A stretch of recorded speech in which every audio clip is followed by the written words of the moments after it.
¿Y ahora qué le parece si vamos a las 11 del 11? Mire, hoy nos acompaña Francisco Labastida Ochoa, ex candidato presidencial del PRI, se lo recuerda en el año 2000. Francisco, bienvenido. Muchísimas gracias, Ricardo, por la invitación. Estoy agradecido y estoy contento de estar contigo. Y la pregunta obligada y directa, ¿negociaron tu candidatura en el año 2000?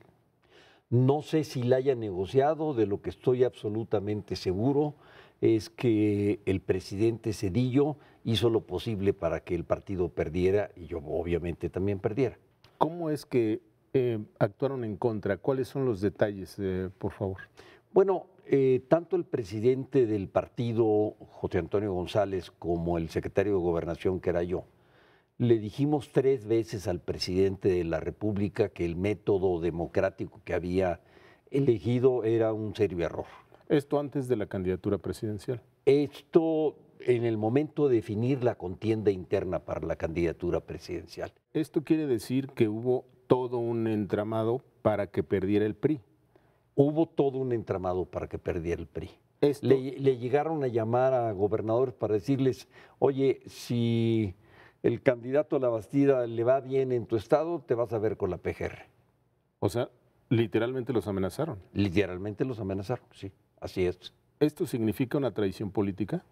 Eso significa una traición política, significa un acto de falta de solidaridad. Por ejemplo, yo le pedí al presidente, difunda que la economía del país está creciendo a más del 6% y se están creando empleos. Me dijo, no puedo, porque van a decir que estoy ayudando.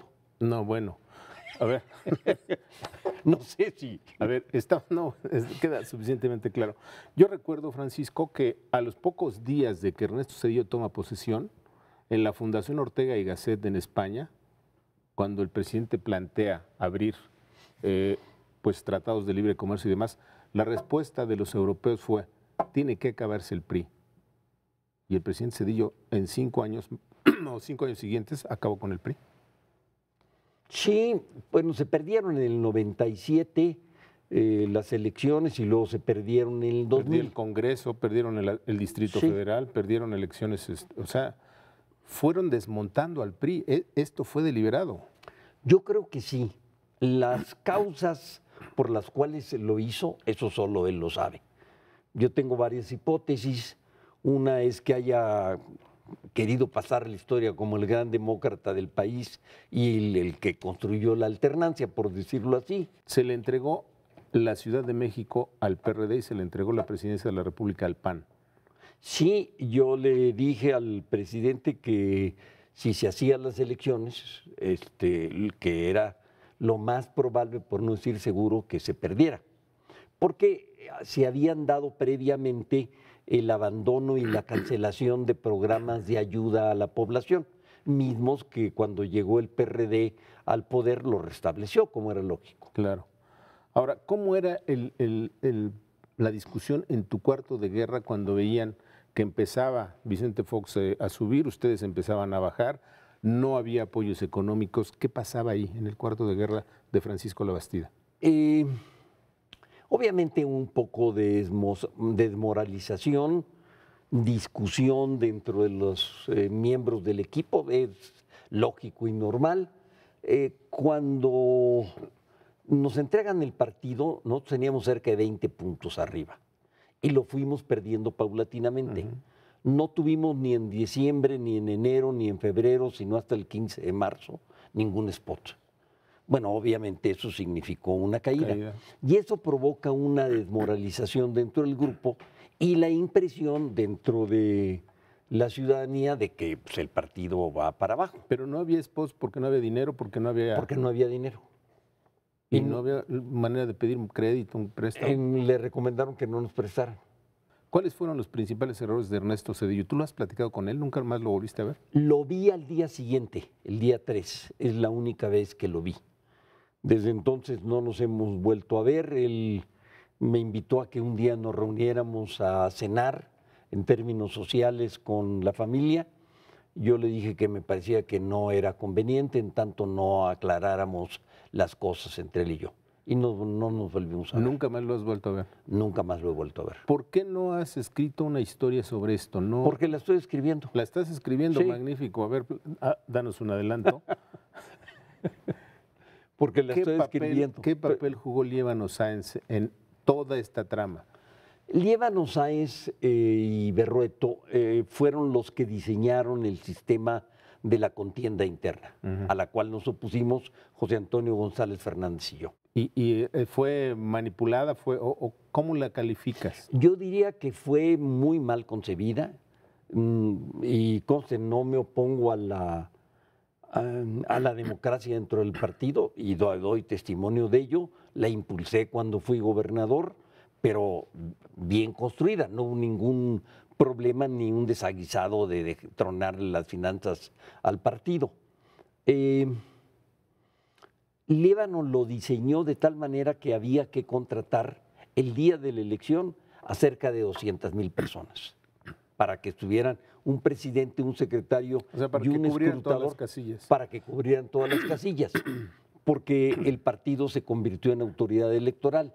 Segundo, se diseñó con una campaña del nuevo PRI que costó todavía más que el proceso electoral. Uf. La campaña del nuevo PRI posiblemente costó el 65 o 70% de todas las erogaciones que el partido realizó. ¿Qué está ocurriendo hoy, Francisco Labastida? Decía yo al inicio que eres uno de los actores centrales de la transición democrática. Hay muchos que hablan de un posible déjà vu del año 2000 a 2018. ¿Tú lo ves así? No, me parece que las circunstancias son radicalmente diferentes. Y segundo, yo no daría por perdida la elección, por decirlo así. No, yo no estoy diciendo que está perdida, pero Bueno, pero ahí sí quiero... hay mucha gente que dice que lo están haciendo mal, que el presidente está actuando mal, que el candidato no era el correcto, etcétera. Pero yo creo que la elección todavía ni siquiera empieza. La elección ni siquiera empieza. Déjame además dar mi opinión personal sobre mí. Lo conozco hace unos 20 años y en trato directo hemos visto muchas cosas. Yo creo que es con mucho, pero con mucho, el mejor de los candidatos de los tres. Estoy absolutamente convencido. Lo digo con total honestidad. Me parece que sería uno de los mejores presidentes que hemos tenido en el país en varias décadas. ¿De ese tamaño? De ese tamaño. Es inteligente, es honesto, tiene principios, tiene Preparado. carácter, Tiene carácter. tiene formación profesional y académica, tiene muchos valores. Me parece que sabe escuchar. Yo he discutido con él cosas en donde escucha la opinión y dice, tiene razón, vamos a hacer esto. Creo que la conducción de la campaña tiene demasiada gente. Si me Sí, claro. que dé una opinión. 37 gentes son muchas. Debería de tener Son un muchos cuadro. generales. Muchos generales. Debería tener un cuadro directivo mucho más pequeño. ¿Por qué, a pesar de todas estas virtudes que planteas de José Antonio Meade, mucha gente no las quiere ver, y lo digo deliberadamente, no las quiere ver, porque dicen, eso dicen encuestas y demás, que la sociedad está enojada. La sociedad está muy enojada con el PRI y la sociedad está mucho más enojada con los políticos. ¿Qué pasa con la sociedad mexicana cuando tenemos uno de los momentos, me parece a mí, más importantes y mejores en este país? Bueno, me parece que, primero, hay eventos que son absolutamente reprobables. Es decir, los actos de corrupción son absolutamente reprobables. Eso no tiene vuelta. Yo creo que la ley es pareja para todos y entonces se debería aplicar la ley pareja para todos. Eso molesta mucho, irrita mucho a la población, sin lugar a dudas, y con razón.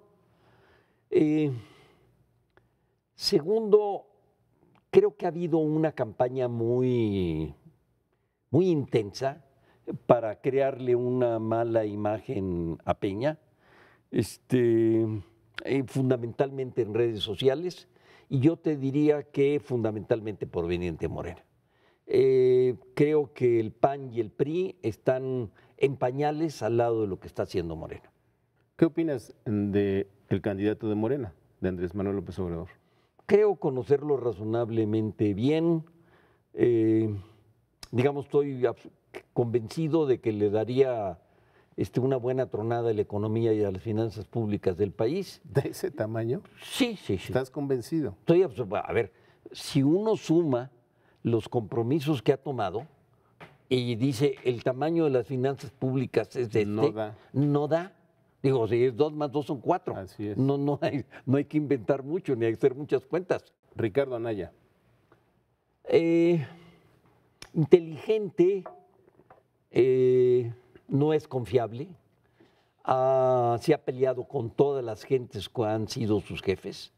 Desde Madero, por todos ha pasado, está peleado con los expresidentes, ha provocado una fractura dentro de su partido muy dura, bueno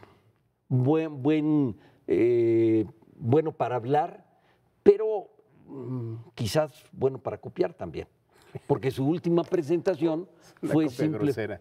¿Qué? Una copia grosera. Una copia grosera, ¿no? Porque copia las imágenes y copia las palabras. Por último, Margarita Zavala. La conozco, creo que es una mujer de principios y de valores.